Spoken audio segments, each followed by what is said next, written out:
noneho njyewe ngize ngo mbaze mama ntese ko mbujya numva bavuga ngo ndumwana wa Jonathan papa nyine uwo mugabo bavuga yitwa Jonathan nibyo mu byakamwe pa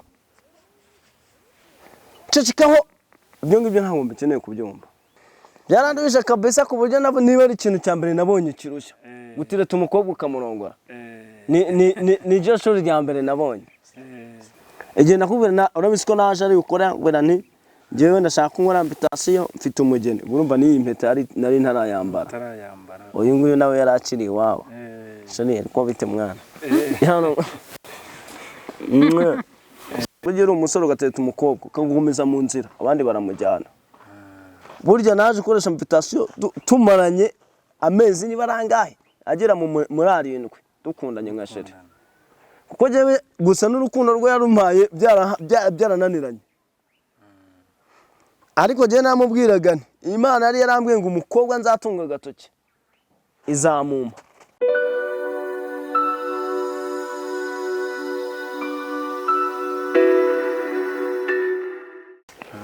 ariko nk'ubu sinicaraga ku ntebe karibu nicaraga ku ntebe ariko nk'ubu urabona ko nabasha kwicara bamanuka ukahagera kera shamada zomagwa neza wenyine iyo maze kwicara rwose turakwishimiye hano niho mu rugo burya gusa ntabwo kirya gihe musaba nkoresha invitation ngira ngo ndongore umukobwa ntabwo ari hano nabaga hano naje kuhaza mu buryo bwo guturishwa rero twaje kuza hano gusa nanjye kabisa Imana guha umugisha kubera uvuga ati bariya abantu nakora invitation uyu munsi baba hehe buriya ari ikintu njyewe nabibonyemo urukundo cyane njye ngarutse ko kirakina rumbajije kuvuga ati uwo mukobwa wakwemeye no kuvuga ngo buriya hagati y'umukobwa n'umusore Imana yashyizemo ibanga uko umusore yaba ameze kose abengutse umukobwa akamubwira ati ngwino hano akamutereta akamusaba urukundo nundi rabizi urukundo ntabwo ari ikintu umuntu ari butore mu muhanda bisaba kugira ngo ugaragaze uko warumusabye ugaragaze n'impamvu yabiguteye ibikorwa noneho rero iyo muhagaragarisha ibikorwa nawe uko agenda ahura n'abantu agira gutera bizi umuntu akundwa n'abantu benshi ahubwo ubashe kurusha imbaraga abandi ni mu mutwara niyo mpamvu rero navuze nti wowe uwo byagenda kose gusa nanjye nyine byaranduhije byaranduhije kabisa ku buryo nabo niba ari ikintu cya mbere nabonye kirushya gutireta umukobwa ukamurongora ni ryo shuri rya mbere nabonye kubera ko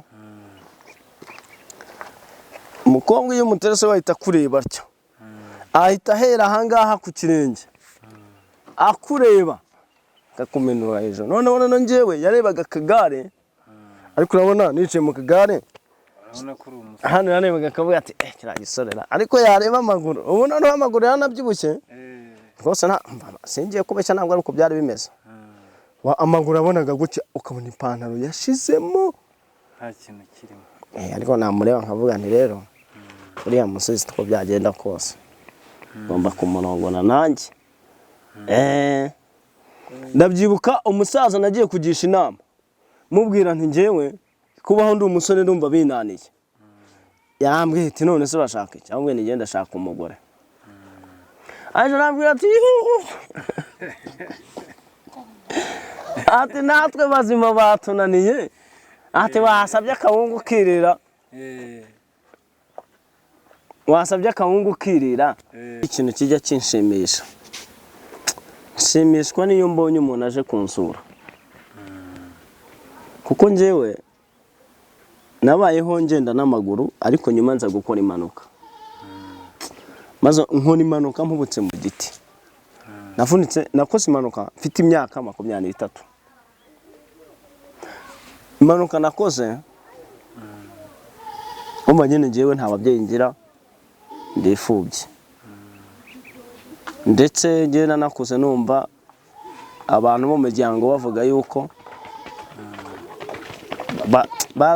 basaga nk'ababinuganugaga bavuga ati we dore ya muntu so wacu cyangwa se papa sinzi niba arabiganisha umuntu akavuga ati uriya mwana ntabwo ari uwanjye. Byanze bikunze ni ikintu kijya kinambabaza. Nagize wenda nubwo wenda ntabashe kubibona bivugwa byeruye, ariko n'icyo kintu cyangarukagamo nkibaza nkavuga ese papa kunzi ko navukiye mu rugo mvuka ndi umwana wa 9, ariko najyaga kwa muramu wanjye bakambwira yewe mwana wa runaka, ariko na prepeza ngasanga ayo mazina bambwiye ntabwo ariyo y'uwo papa nabonaga. Ndabibana gutyo nk'igikomere, ndabibana gutyo bukeye ngira imyaka 10 mbyumva, ngira 13 nibwo mama wanjye yitabye Imana. Ariko papa nyine wo mu papa we yari yaritabye Imana mbere. Noneho njyewe ngize ngo mbaze mama ntese ko mbujya numva bavuga ngo ndi umwana wa Jonathan, papa nyine uwo mugabo bavuga yitwa Jonathan. Nibyo mu byakamwe cecikaho ibyo ngibyo ntabwo mbikeneye kubyumva.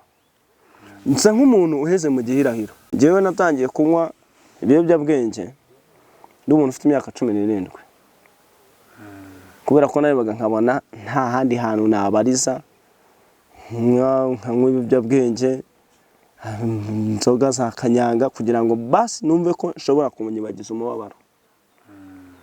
Mu by'ukuri nagiye nca ku matangazamakuru, ariko iyo story ntabwo nigeze mbasha kubibabwiraho, kubera ko njyewe naciye mu buzima bwanjye bufite story ndende. Igihe nakubwira urabizi ko naje ari gukora ngwera nti njyewe ndashaka kunkora invitation mfite umugeni, urumva ni impeta nari ntarayambara. Uyu nguyu nawe yarakiri Iwabo. Shani ko bite mwana. Warakoze ariko atumye mba umugabo sha. Ntabwo bizi pastor yavuze ati wowe uvuye mu basore ubaye umugabo. Apesa. Noneho ndeba ukuntu nyakiranye urukundo, ndeba ukuntu mu mpaye no ku giciro gikeya, ndeba ukuntu mu nyampaye service kabisa. Ndavuga nti cyakoza bano bantu bankoreye umuti. Nubwo wende iyo system ya umuti yari itaraza, ariko burari cyari cyayisimbuye. Noneho rero sasa ikintu kimwe cyishimishije gitumye byanze bikunze nibuka ibi ngibi, ni ukuba iyo mbonye umushyitsi aje kunsura akaba afashe ibyiwe arabitaye, aravuze ati reka njye gusura Regis. Rwose kabisa nubwo batagisuhuzanya ariko numva ari ibintu bishimishije cyane. Madamu nguyu njya mubwira nti burya nujya ubona hano haje umushyitsi utahamagaye, utigeze usaba ngo aze kugusura, buriya Imana iba yagutekerejeho cyane, kuko n'ubundi Imana ica muri mwebwe, Imana ica mu bantu. Nuko ngubwo invitation zingora neza, none ni umunsi ugeretseho kuza kudusura. Nanjye navuze ngo reka ndebe uyu muntu, njya nkubona wenda ku social media, ariko ubukwe bwarabaye nabwo nari mpari, ubukwe bwawe byose narabibonye. Ariko nanone no kuba wenda urugo rwarabaye mukaba mumeze gutya na madamu wawe, urabona ko mumaranye igihe, buriya nabyo biranshimishije. Nakibuka n'uburyo watuteraga story utubwira ngo mugiye ngo ubu ngubu mfite umukobwa unkunda cyane, ndamubwira nzakira, ariko n'ubundi Imana urabona ko iri kubikora. Mbere ntabwo ku buryo wicaye gutya ntibyakundaga. N'ubundi byo wavugaga bigiye kuba, urabona yuko mu minsi iri imbere urabugenda n'amaguru. Icyizere cyo kirahari. Nuko ubwo rero narishimye cyane, kandi uyu munsi ndacyishimye. Iyo mbona mungezeho, nyaboneka sinibagiwe no gushimira abantu bagaragaye mu buryo bwo kumfasha. Nubwo nateretaga uyu mukobwa, nagiraga mu nzu nkibaza, ariko se ubu bukwe buzakorwa gute? Ese tuzaba hehe? Ariko hari abantu benshi babonetse baramfasha, ubukwe burakorwa. Abo bantu bumve ko mbashimiye, baramfasha mbasha kubona inzu yo kubamo. Byanze bikunze nubwo wenda inzu mbamo idapavomye, kabita nateye n'igipani kabidafite n'umuriro, ariko fondasiyo y'ibikorwa byiza mwanyeretse inyemeza ko n'ibindi byose ntarabona nzabigeraho. Rwose turabishimiye nk'abashyitsi kandi mwicare mugubwe neza. Madamu niba ari n'ikijumba yatetse akizane tugisamure ko byagenda kose. Imana nayo yaribize ko nyine turi busangire ku meza. Gusa nyine urabona imbago mbasha kuzigenderamo, ariko dore imbago zanjye buriya zirashaje. Nashaje aka kantu ubundi zagomba kuba zimeze gutya, uburyo katagenda gato kinjira mu butaka. Ariko nyine ubwo ziba zishaje kandi zirahenda, zigura hafi 50. Ariko nyine ubwo umuntu aragomeza agatwaza wenda zizatuma nkira. N'ejo wajya kubona ukabona ndakiza. Kuko njyewe ikintu nabashije gukora ni uko ngomba kwizera Imana. Imana yampaye umugore, cyakoze nta rubyaro turabona. Ariko iyo ndeba 1 2 3 4 ibintu Imana yankoreye, ntabwo Imana yanyima urubyaro rwose. Ibyo ndabizi ko Imana izabikora. Nyuma rero umubyeyi yamaze kwitaba Imana, umva ngiye mvuga mu karere ka Nyamagabe.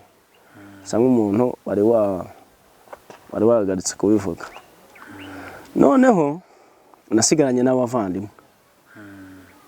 Sigana n'abavandimwe, ariko noneho abavandimwe banje kubera na kwa kundi mba navubagaho nasinze, ibyo bambwira situbashe kumvikana.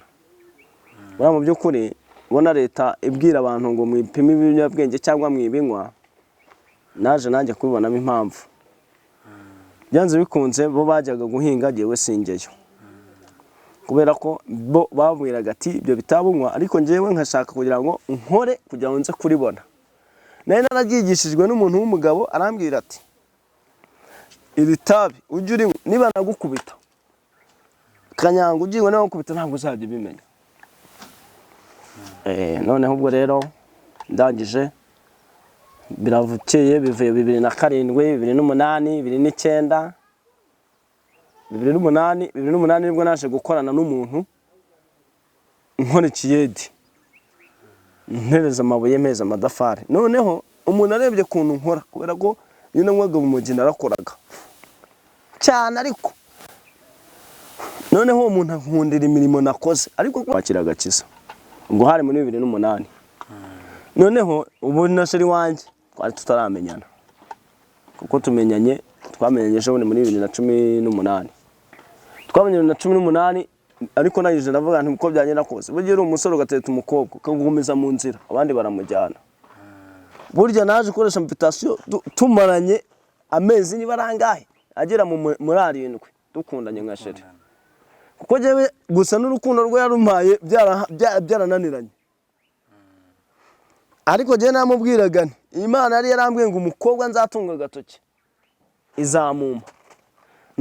Noneho ubwo rero angisha umuntu arambwira ati nabonye nk'ibitabi ntabwo twakorana, ngiye ndakijwe. Yari umukuru w'abadiyakoni paruwasi ya Gasarenda aho ngaho. Noneho wiwe arangije ndamubwira ne ibitabi. Noneho we yambwiraga ngo ntitwakorana nk'ibitabi, kandi itabi nibyo byantiraga imbaraga byo gukora. Ariko ndebye ubuzima nari mfite n'ubuzima bubi niki n'ibiryo nabyo ntanabibona niki. Uyu munsi hari ikintu kimwe kijya kimbabaza, ndibaza nkavuga ngo kuba naravutse kuriya, wenda niba ari byo ariko nta makuru yabyo nigeze mbona, numva ariko numvaga babivuga. Nkaba narabyirutse kuriya n'umuntu ucakazwa, umuntu bagira nabi nkanamugara. Mu by'ukuri hatabayo kwiyakira ngo wihe Imana, umuntu yanywa n'ikinini cy'imbeba. Noneho nkanamugara njyewe ndanamugaye. Noneho ndangije ndavuga nti nta kundi kuntu nabikora, nta kundi kwiheba, reka nshaka umugore. Niba ari n'agace na kamwe kazima kasigaye, njye reka ngashakemo umugore. Noneho ubwo byanze bikunze ubuzima uko Imana izaboma niko nzabwemera. Ndaje ndiyakira. Umugabo ubwo turakoranye, tumane gukorana, njyewe nemeye gukorana n'uwo mugabo, ariko nabyuka saa 9 itabi nkarinywa, nkinjira mu kazi. Ntabona nyine ijisho ryaya nuko bimeze. Iyo nkwe y'ibitabi ukarebana n'umusirikare mu maso, ahita abona ko bari nkwe, bahita bagufunga. Reka da nkabyuka baragiraga mu gisambu nkuko ni mugoroba saa 8 nkabyuka nkagenda nkaharima bakaza mu gitondo basanga ari amasinde. Umugabo yabona ibikorwa akabona kunyirukana ntiyanyirukana. Naje kujya mu rusengero rero, tujyana mu rusengero, ameza pastor avuga ati uyu muntu mukuye ku muhanda, ndashaka yuko umubatiza akaba umukristo tukajya dukorana iwanjye mu rugo. Pastor iti nguriya mwarimu nagenda mwandike yiga igice, nyamara kwiga igice bamubatize abo umukristo Imana izamugirira neza. Naragiye ndiyandikisha amazina, nitwa Regis, babaranyanditse. Amareko nyandika nibwo ariko nkajya nsenga itabi ndimo. Noneho ngera ubwo rya tabi ringira chronique nkajya ndijyana nkanarinywera no muri toilette yo ku rusengero. Nagera nkatera umugongo urumva nanjye umuzima, tera umugongo ku rugi, hari akabiriti bakandaga shiraho nkahita nkurura umwotsi umwe cyangwa ibiri, nkahita asubira mu rusengero. Nasubira mu rusengero ko tiye kudayimoni we umuntu witaba kaza gusenga. Bukeye bashaka kutubatiza, baravuga umuntu uhamiriza uyu Regis ninde. Ariko kumbi none mu gihe pastor avuze ati ninde wamuhamiriza ko akijijwe, habura umuntu n'umwe. Cyakoze wa mugabo kubera imirimo pastor uriya muntu namukuye ku muhanda. Buriya nubona bari abana baba mu muhanda bari bitwa marinde, ntuzabatererane mu gihe bafite n'imikomere byinshi cyane. Ngewe niyo mfite ikintu nkabona hari ikintu Imana yampaye, shobora kubwira wa mwana nawe nkamukubita n'ijana ni ugure bombo. Wenda nkirengagiza ibibazo nanjye mfite, amwana ugure bombo, ugure irindazi, kuko buriya mba nibutse no umunsi niyo mpamvu ubona habaho kurutana kw'abantu. Buri Imana bari idushyira mu igicucu cy'inzi twaciyemo ni ukugira ngo tuzareke ntituzirengagiza abandi. Nuko noneho wa mugabo aragenda abwira pastor ati pastor rwose uriya muntu ni mwihangane mu mubatize Yorodani zamuhindura. Barambatije.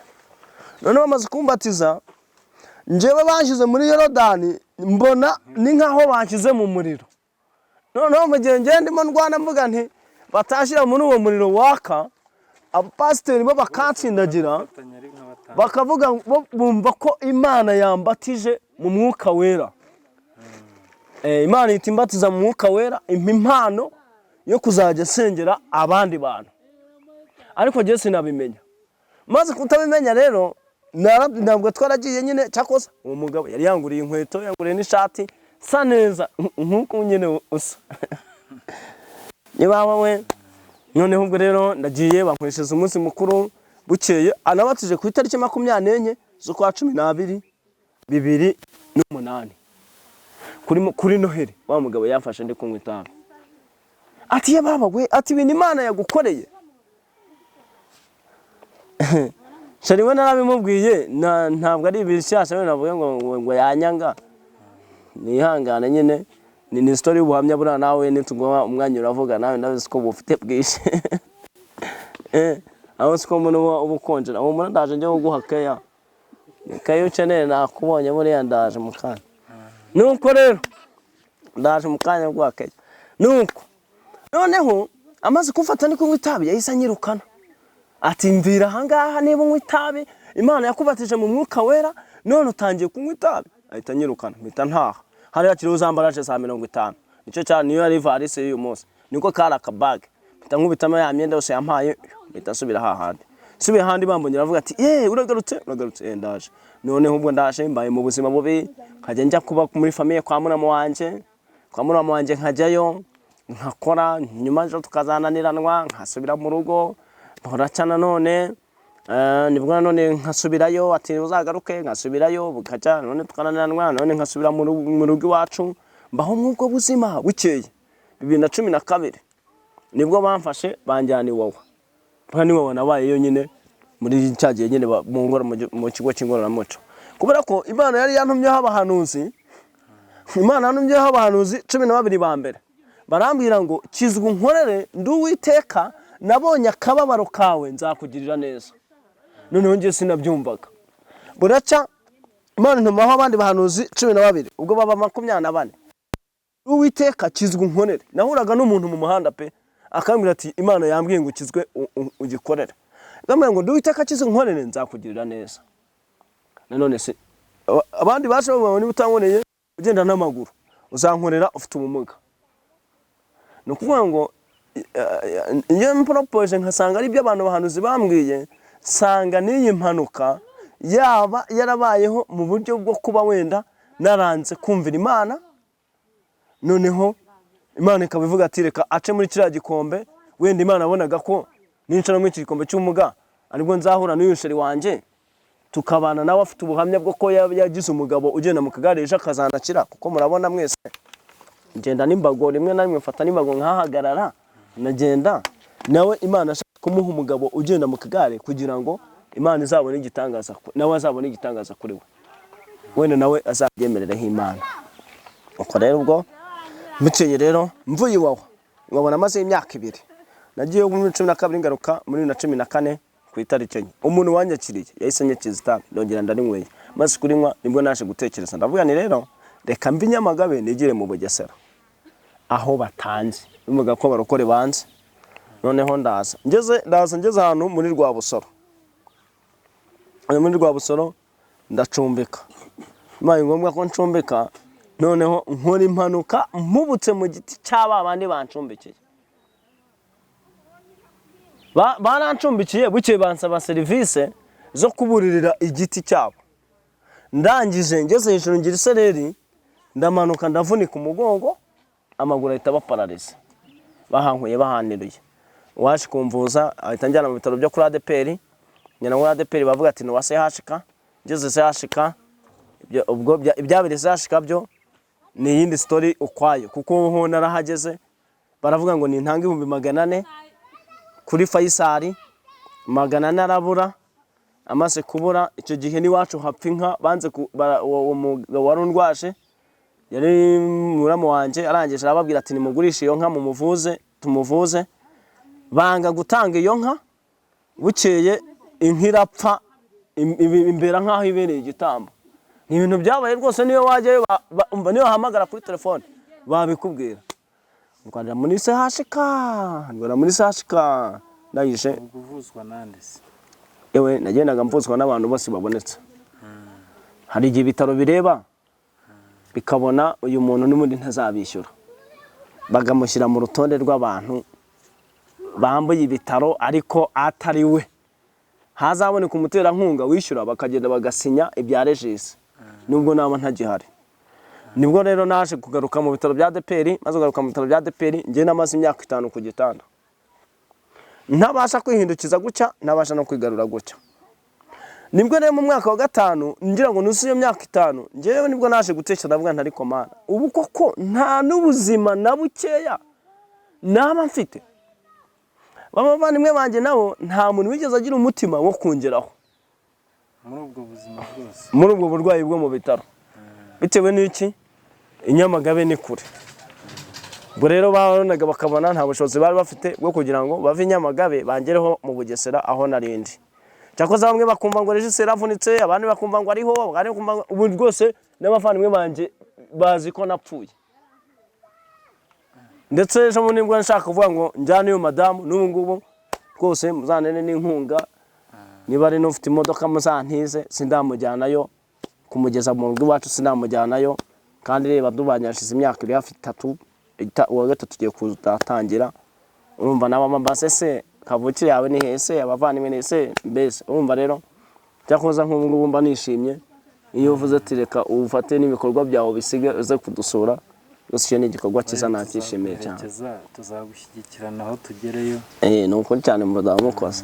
Noneho ubwo ngubwo bimaze kuva aho ngaho nibwo nsenze nararyamye numbona marayika. Ubundi jewe ntabwo nabashaga kugira akaguru gucya, ubu narakize rwose. Bavandimwe mwagize uruhare mu kumvuza, nongere mbigarukeho kuko ni ikintu kimba mu mutima kubashimira, ni ikintu kimba mu mutima. Niyewe niyo ndyamye ndota mbashimira. Hari abari muri Amerika, abari muri Norvège, hari abari muri Australia, abari mu Bugande, hari abari hano mu Rwanda mu gihugu cyacu. Yewe ni ibihugu byishane, mbese navuga ngo mu mpande enye z'isi mwarakoze cyane.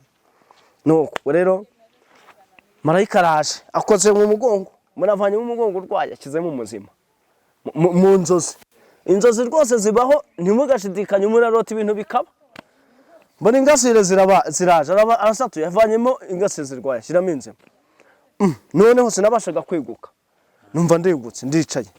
bukeye wa marayika aragaruka afashe umukobwa akaboko inyuma araje amaze kuza amwicaza ku gitanda aravuga ngo wajya guba hano wenyine nta mufasha ugira ariko none ngo haye umufasha ahita ampa ikimenyetso ndabyibuka icyo gihe icyo kimenyetso uwo marayika w'Imana yampaye nari mvuye kwa muganga bakoze expertise y'ubuzima bw'umuntu buzima basanze ntabwo muganga yambwiye ati genda burira ibitoki Imana niguhamagara uzitabe nta kundi noneho nibwo rero marayika ni yangendereye numva naza bibabwira twintonze nibanga mana we umva noneho ubwo umukobwa yayisaza amaze kuza cyangwa uzawe twegeranye nabe kongorero amaze kuza nibwo yaje mbona gahunda igeze cyo ubone ntabwo byabagaho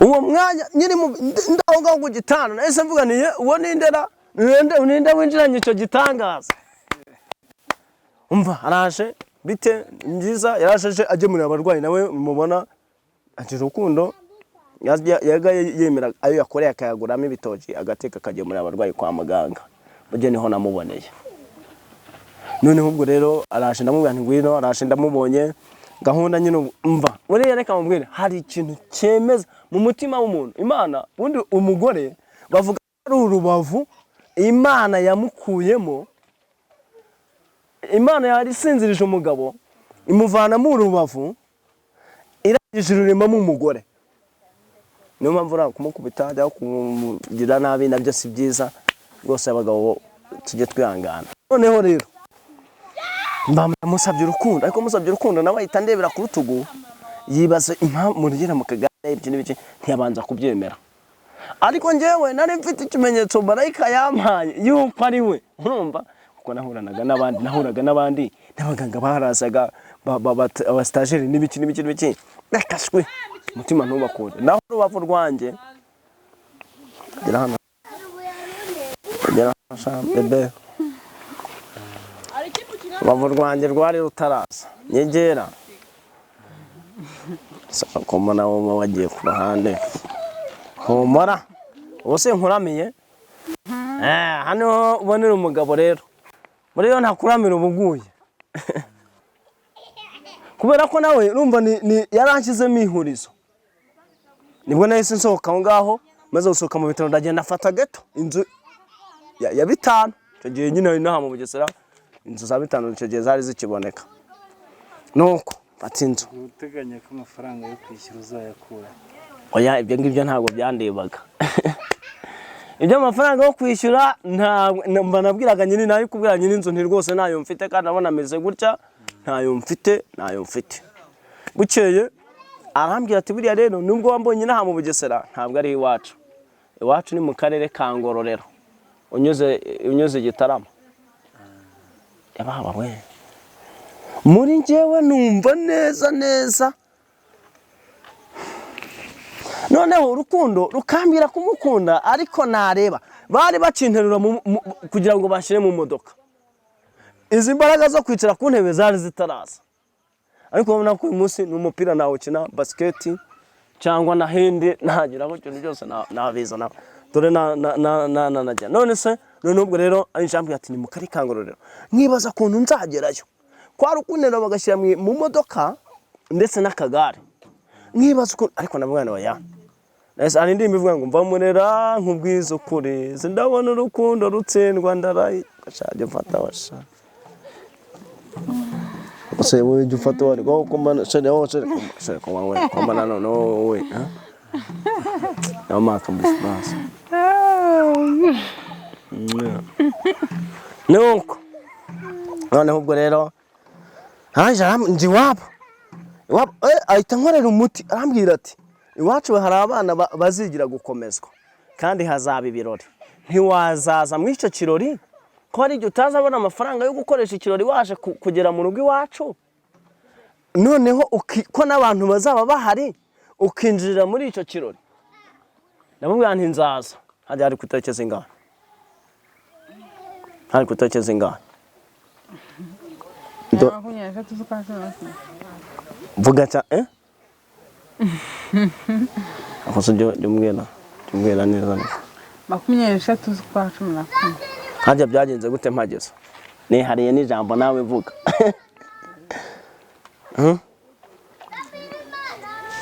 Ahasigaye nawe hamvugire ni amakuru nawe uzi.